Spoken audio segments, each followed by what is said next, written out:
Hey everybody, it's Kevin Knessa here with the March 1st, 2010 Knessa commentary.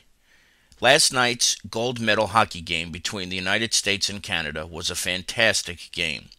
Two of the best teams in the world faced off against each other, and it took a fluky goal in overtime for Canada to capture the gold medal. Just moments before that, Zach Parise of my New Jersey Devils scored with 25 seconds left in the third period to send the game to overtime. It was a true classic, and it's a game that I hope helps draw new and improved hockey fans into watching hockey in the National Hockey League. I just said hockey quite a bit right there, but sorry about that. You'll get the point. The bottom line to all of this, however, though, is that the United States showed heart that you could not have ever envisioned. Most people said they'd wind up in 5th or 6th place, but that there was no chance in hell they'd be playing for gold. They proved them wrong.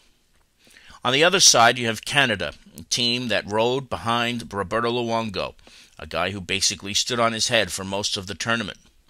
But it brings me to another point that I wanted to bring up, and that's about Brodeur of the New Jersey Devils, who was the #1 goalie coming into the tournament for Canada, and who for but all of one game sat on the bench. I'm going to tell you something, folks. What happened to Brodeur was an absolute and abhorrent disgrace. A good buddy of mine said that it was Brodeur's job to lose indeed. But if Marty had ever known that he would wind up playing just one game in Vancouver, I don't think he would have gone. It's unacceptable to realize that Brodeur sat on the bench for all but one game. He's the game's greatest goaltender ever, and yet he was relegated to sitting the bench. This should not have happened.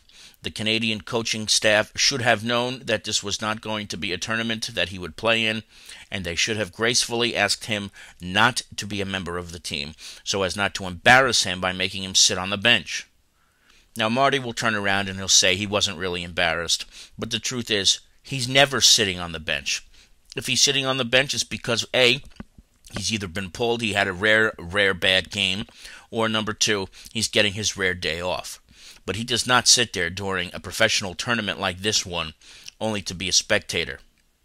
I didn't like the way he was treated, and deep down Marty knows that he wasn't treated well. It's a shame, yet typical of the Canadian coaching staff. I hope it never happens again, not only to Marty, but to any goaltender who deserves nothing than the best of treatment. Kevin Knessa, thanks for watching. Have a good night.